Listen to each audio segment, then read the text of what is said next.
Hello बच्चों, हम लोग क्लास 11th की मैथमेटिक्स में ट्रिग्नोमेट्रिक फंक्शंस पढ़ रहे थे।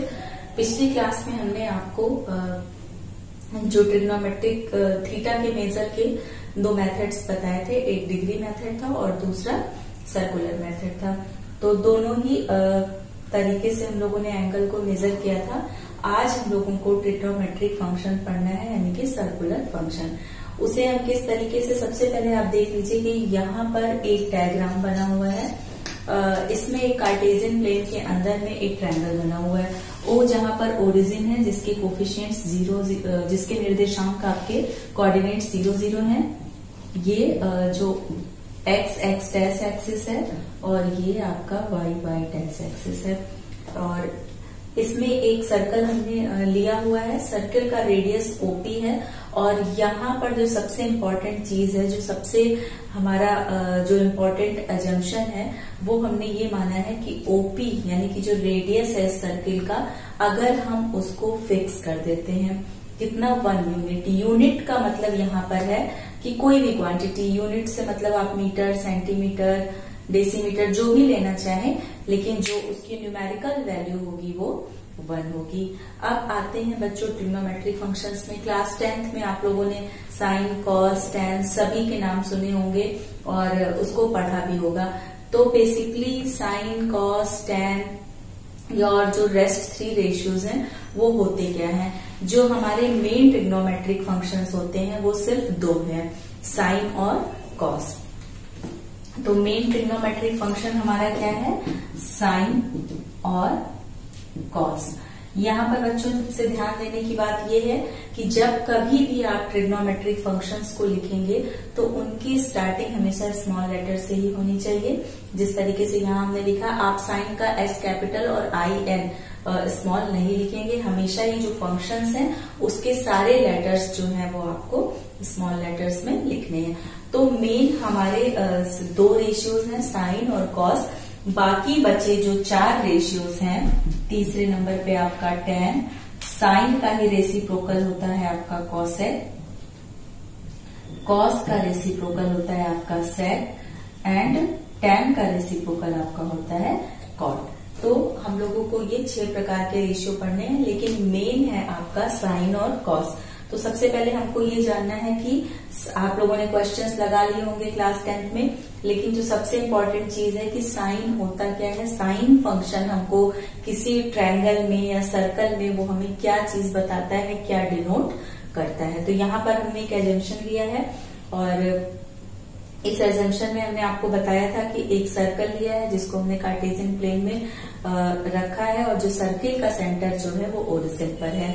P हमने सर्किल के सर्कमफेरेंस पे कोई पॉइंट एज्यूम किया है और ये माना है कि उसके कोऑर्डिनेट्स रिस्पेक्टिवली x और y है। कोऑर्डिनेट्स मीन्स उसके निर्देशांक, यानी उसकी x एक्सिस की दूरी x के बराबर और y एक्स की जो दूरी है वो y के बराबर, यानी OM इज इक्वल टू आपका x हो जाएगा। आप लोग डायग्राम देखिएगा ध्यान से।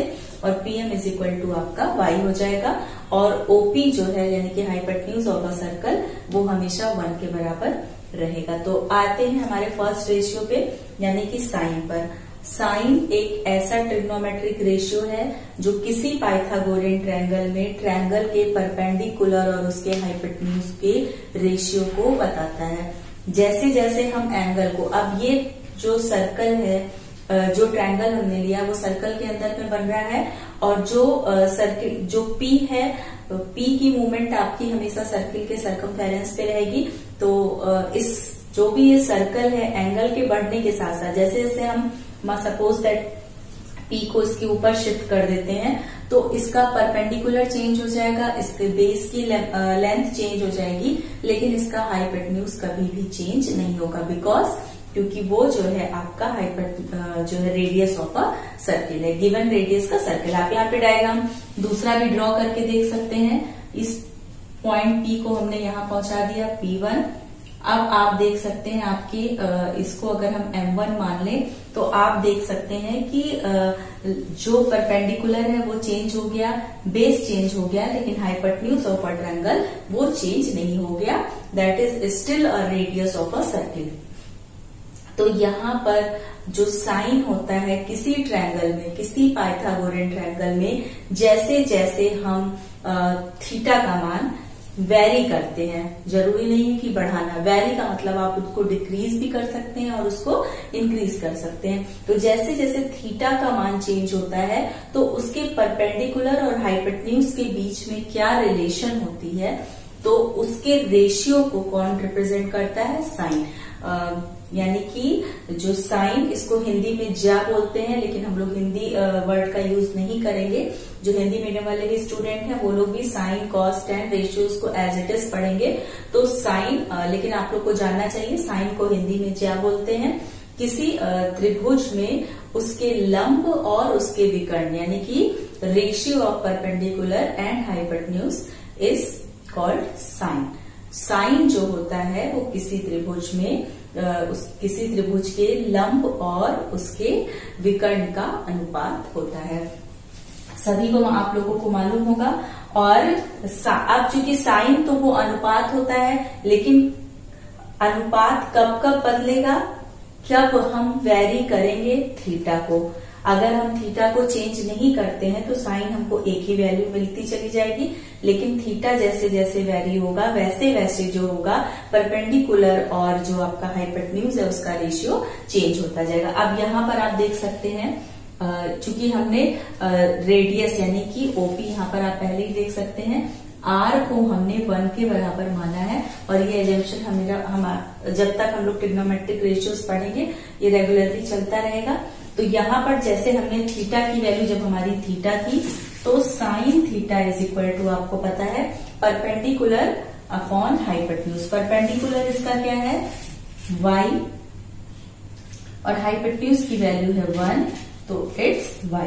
और जब हम ये दूसरा वाला थीटा लेते हैं, इसको सपोज दैट थीटा 1 मान लेते हैं, then sine theta 1 is equal to y1 upon 1। क्यों? क्योंकि जो इस दूसरा वाला ट्रायंगल आपका, पहले तो ये वाला ट्रायंगल आपका क्या है, OPM, और थीटा 1 कौन से ट्रायंगल में बन रहा है आपका, OP1M1। तो यहाँ पर आप देख सकते हैं थीटा 1 की वैल्यू आपकी y1 के बराबर, साइन थीटा 1 की वैल्यू, और यहाँ पर साइन थीटा 1 की वैल्यू आपकी y के बराबर हो गई। तो आई होप आप साइन का मतलब समझ गए होंगे। साइन जो होता है किसी भी ट्रायंगल में जैसे जैसे थीटा हम वेरी करते हैं, उसको चेंज करते हैं, वैसे वैसे उस चेंज के साथ साथ उस ट्रायंगल में कौन सा ट्रायंगल जो किसी सर्किल के अंदर बन रहा है और जिसके विकर्ण की लंबाई यानी जिसके हाइपोटेन्यूज की लंबाई हमने फिक्स कर दी है 1 यूनिट, तो थीटा के चेंज के साथ उसके परपेंडिकुलर में क्या चेंज आएगा, वो घटेगा या बढ़ेगा, इस रेशियो को कौन डिनोट करता है, साइन डिनोट करता है। नेक्स्ट है बच्चों हमारा कॉस। उसी तरीके से कॉस, इसको हम हिंदी में बोलते हैं कोज्या, और कॉस हमारा क्या बताता है, कॉस बराबर होता है किसी त्रिभुज में, यानी कि ये त्रिभुज है, जैसे जैसे हम थीटा को वेरी करते हैं तो उसके बेस और हाइपोटेन्यूज का जो रेशियो होता है उसको जो है कौन डिनोट करता है, कॉस। तो अब यहाँ पर बेस क्या हो गया आपका, x। तो यहाँ पे आप पहले वाले ट्रायंगल में देखेंगे cos theta base upon hypotenuse होता है, यानी कि आधार बटे विकर्ण। तो आधार आपका किसके बराबर है, x के बराबर है, और विकर्ण 1 के बराबर है, then it is equal to x। दूसरे वाले ट्रायंगल में यानी कि o डैश, यहाँ पर आप देखेंगे cos theta 1 is again x1 upon 1, that is x1।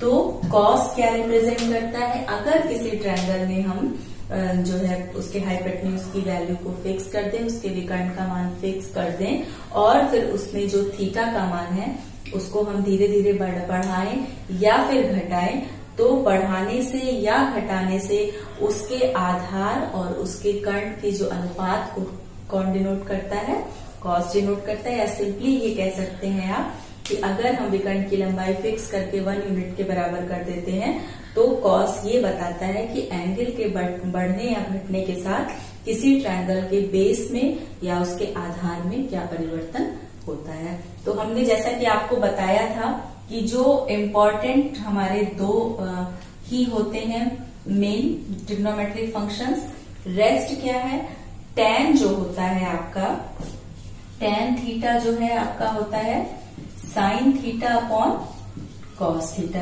यानी कि अगर हमें sin की वैल्यू पता है, यानी कि परपेंडिकुलर अपॉन बेस, हिंदी में इसको बोलेंगे लंब बटे आधार।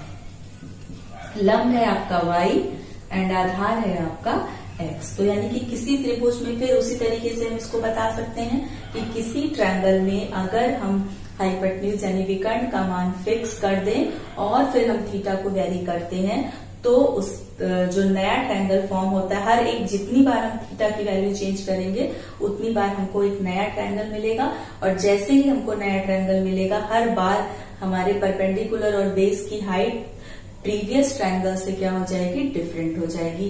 तो जैसे जैसे थीटा का मान वेरी होता है तो परपेंडिकुलर और बेस का क्या रेशियो होता है, इसको कौन डिनोट करता है, tan थीटा।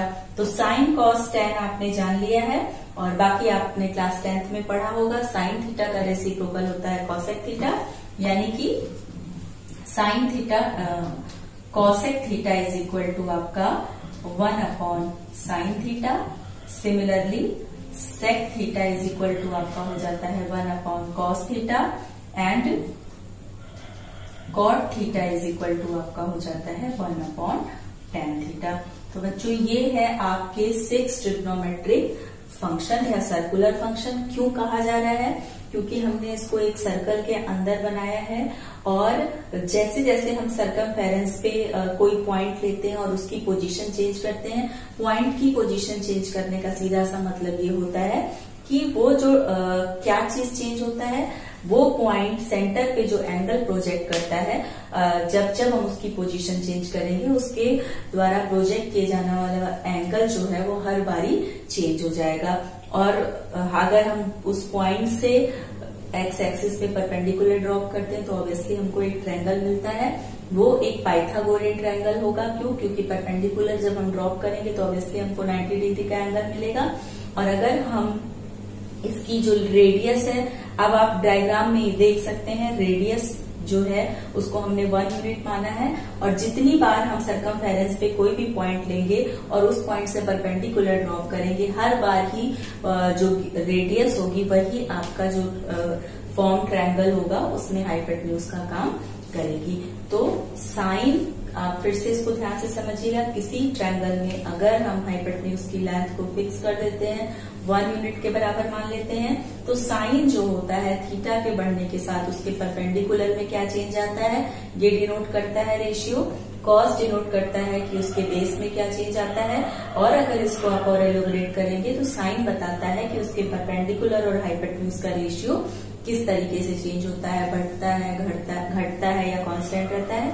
सिमिलरली कॉस आपको बताता है कि जैसे जैसे हम एंगल को वेरी करते हैं तो उस ट्रायंगल में बेस और हाइपोटेन्यूज का रेशियो क्या रहता है। tan आपको बताता है कि परपेंडिकुलर और बेस का क्या रेशियो रहता है। और जो रेस्ट 3 आपके ट्रिग्नोमेट्रिक फंक्शन है वो जो मेन ट्रिग्नोमेट्रिक फंक्शंस है उसके रेसिप्रोकल है। साइन का रेसिप्रोकल आपका कॉसेक है, कॉस का रेसिप्रोकल सेक है, और tan का रेसिप्रोकल आपका कॉट थीटा है। तो आई होप आपको ट्रिग्नोमेट्रिक फंक्शन समझ में आ गया होगा। अब हम लोगों ने कुछ आइडेंटिटीज पढ़ी हुई थी, उन आइडेंटिटीज का वेरिफिकेशन करेंगे इसी सर्किल में। तो आइए देखते हैं कि ट्रिग्नोमेट्रिक आइडेंटिटीज को हम कैसे वेरीफाई करते हैं। बच्चों ने आपको बताया, आप लोगों ने क्लास 10th में 3 ट्रिग्नोमेट्रिक आइडेंटिटीज पढ़ी थी, हम उनको किस तरीके से वेरीफाई करेंगे। सपोज दैट अभी हमें नहीं मालूम है कि वो ट्रिग्नोमेट्रिक आइडेंटिटीज क्या है, तो लेकिन फिर भी हम आप इस पिक्चर में इजिली आप एक ट्रायंगल लोकेट कर सकते हैं, ट्रायंगल OPM। ट्रायंगल OPM यहाँ पर आप देख सकते हैं, पाइथागोरस थ्योरम आप सभी को मालूम है कि क्या होता है, हाइपोटेन्यूज का स्क्वायर इज इक्वल टू किसी भी ट्रायंगल में जहां पर जिसका एक एंगल जो होता है वो 90 डिग्री है, तो जो हाइपोटेन्यूज का स्क्वायर यानी विकर्ण का स्क्वायर जो होता है जो है लंब का स्क्वायर प्लस आधार का स्क्वायर, यानी कि hypotenuse square is equal to perpendicular का स्क्वायर प्लस बेस का स्क्वायर। तो यहाँ पर अगर हम पाइथागोरस का थ्योरम अप्लाई करते हैं तो ट्रायंगल OPM में OP स्क्वायर आप देख सकते हैं, हाइपोटेन्यूज है, बेस आपका है OM और जो परपेंडिकुलर है वो है आपका पीएम। तो इन सभी का स्क्वायर आपस में ओएम का स्क्वायर प्लस पीएम का square is equal to OP का स्क्वायर। अब हम आते हैं अपनी एजम्पशंस पे। ओपी की वैल्यू हमने 1 यूनिट मानी है, तो ये आपका 1 के स्क्वायर के बराबर हो गया। नेक्स्ट है आपका ओएम, वो है आपका x के बराबर, that is equal to x square. Next है आपका PM, that is y square. तो यहाँ पर आप देख रहे हैं आपकी जो वैल्यू आई है x square plus y square is equal to 1 का स्क्वायर 1 के बराबर। नेक्स्ट हमने आपको क्या बताया था, what is sine theta. Sign theta is a ratio अगर गिवन एंगल है परपेंडिकुलर अपॉन हाइपोटेन्यूज। तो परपेंडिकुलर आपका है y और हाइपोटेन्यूज है 1, तो यानी कि ये y के बराबर हो गया। तो जहां पर y है उसे हम साइन थीटा से क्या कर सकते हैं, रिप्लेस कर सकते हैं। तो यहां पर हमने लिख दिया साइन स्क्वायर थीटा।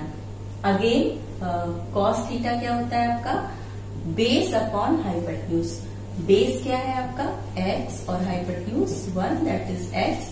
x को हम किससे रिप्लेस कर सकते हैं, कॉस थीटा से। तो यहाँ पर आपको कॉस स्क्वायर थीटा। अब हम इसको, जो कि साइन हमारा फर्स्ट रेशियो है जिसे हम पढ़ते हैं, then sine square theta plus cos square theta is equal to 1। ये आइडेंटिटी आप लोगों ने क्लास 10th में पढ़ रखी है, लेकिन इसका प्रूफ आप लोगों ने देख लिया कि इसे हम किस तरीके से प्रूव कर सकते हैं। और बच्चों जो सबसे इम्पोर्टेंट थिंग है वो आप लोग कभी भी गड़बड़ नहीं करेंगे, क्योंकि आगे आप लोगों को बहुत सारे ट्रिग्नोमेट्री के क्वेश्चन सॉल्व करने हैं। साइन स्क्वायर थीटा का मतलब होता है sign theta into sine theta, यानी कि इसको हम लिख सकते हैं साइन थीटा का होल स्क्वायर। लेकिन आपको बार बार ब्रैकेट लगाना पड़ेगा, तो इसलिए सिर्फ ट्रिग्नोमेट्रिक फंक्शंस में आप साइन के ऊपर स्क्वायर लगा करके थीटा लिखते हैं, जिसका मतलब होता है कि साइन थीटा को साइन थीटा से, या जो भी वॉटेवर जो भी थीटा आप लिख रहे हैं उसको उसी से मल्टीप्लाई किया गया है। तो ये रूल सिर्फ ट्रिग्नोमेट्रिक फंक्शंस में ही अप्लाई होता है, अलजेब्रिक फंक्शन पे अप्लाई नहीं होता है। और दूसरी चीज, इसका मतलब ये नहीं होता है कि साइन थीटा स्क्वायर अगर आपका लिखा हुआ है तो आप इसको sign theta into sine theta लिख दें, ये गलत होगा। थीटा का स्क्वायर का मतलब है, अब आप लोगों ने बच्चों फंक्शन पढ़ रखा है, फंक्शन में आपने फंक्शन पढ़ा है, डोमेन पढ़ा है, रेंज पढ़ी है। तो यहाँ पर हमने ट्रिग्नोमेट्रिक फंक्शंस वर्ड का यूज किया है। तो यहाँ पर साइन जो है वो फंक्शन है, थीटा जो है वो उसकी डोमेन है। क्यों? क्योंकि थीटा इंडिपेंडेंट है। थीटा की वैल्यू हम 1 डिग्री से लेकर के 360 डिग्री अगर हम इंटीग्रल लेते हैं तो, और अगर रियल नंबर पर भी लेते हैं तो भी हम 1 डिग्री से, यानी कि 0 से स्टार्ट करके 360 डिग्री तक जाएंगे। रियल नंबर पे भी डिफाइन हो सकता है और इंटीजर्स पे भी डिफाइन हो सकता है, जो बेसिकली मेन थीटा होते हैं। उसके बाद पीरियोडिक फंक्शन होता है, वो हम आपको बाद में पढ़ाएंगे। तो यहाँ पर डोमेन का ये स्क्वायर हो रहा है, फंक्शन का स्क्वायर नहीं हो रहा है। इस चीज को आप बहुत ही केयरफुली देखेंगे, और ये जो मिस्टेक होती है वो बिल्कुल भी एक्सेप्टेबल नहीं होती। तो ये लिखते वक्त आप लोग बिल्कुल भी ध्यान देंगे कि साइन स्क्वायर थीटा या whatever be the theta here, sine cos tan cot whatever, तो sine theta into sine theta, इसका मतलब ये हुआ साइन थीटा का होल स्क्वायर। इसमें आप थीटा पे स्क्वायर बिल्कुल भी नहीं लगाएंगे। तो आई होप कि आप लोग ट्रिग्नोमेट्री के क्वेश्चन सॉल्व करते वक्त इसको बहुत ही केयरफुली देखेंगे, क्योंकि आगे जब आप क्लास 12 में जाएंगे तो वहां पर इंटीग्रेशन वगैरह पढ़ना है, और वहां पर फंक्शन की डोमेन बहुत ही ज्यादा इम्पोर्टेंट हो जाती है। तो ये आप लोगों ने फर्स्ट आइडेंटिटी देख ली। नेक्स्ट है, इसी से हमने 2 आइडेंटिटी और पढ़ रखी है। हम क्या करेंगे, इसको हमने इक्वेशन नंबर 1 मान लिया है, और हम इक्वेशन नंबर 1 के बोथ साइड को कॉस स्क्वायर थीटा से डिवाइड करेंगे। Dividing equation number 1 by cos square theta on both side. तो ये आपका क्या हो जाएगा, sine square theta upon cos square theta, cos square theta upon cos square theta is equal to 1 upon cos square theta. तो sine upon cos tan होता है, लेकिन दोनों ही स्क्वायर हैं, तो यहाँ पर आपका क्या हो जाएगा, tan square theta. Cos square से कॉस स्क्वायर कैंसिल हो जाएगा 1, एंड 1 अपॉन कॉस आपका सेक होता है, लेकिन यहाँ पर कॉस स्क्वायर है, देन हियर आ जाएगा सेक स्क्वायर थीटा। तो नेक्स्ट आइडेंटिटी आपकी हो गई 1 plus tan square theta is equal to sec square theta. कहीं कहीं ऐसा लिखा होता है कि sec square theta minus 1 is equal to tan square theta, तो इसको आप अपने अकॉर्डिंग यूज कर सकते हैं। नेक्स्ट है, इसी को अगर हम साइन स्क्वायर थीटा से डिवाइड कर दें, साइन स्क्वायर थीटा से डिवाइड करेंगे तो ये 1 आ जाएगा, cos square theta upon sine square theta, और ये आपका 1 अपॉन साइन स्क्वायर थीटा। तो ये आपका हो जाएगा 1 कॉस अपॉन साइन होता है आपका cot square theta, 1 upon sine cosec square theta. तो ये आपकी जो है थर्ड आइडेंटिटी हो गई। नेक्स्ट क्लास में बच्चों हम लोग पढ़ेंगे कि किस तरीके से ट्रिग्नोमेट्रिक फंक्शंस की वैल्यूज जो होती है वो चेंज होती है, कब वो पॉजिटिव या नेगेटिव होते हैं। तब तक इस पे बेस्ड क्वेश्चन आप लोग करेंगे। Thank you.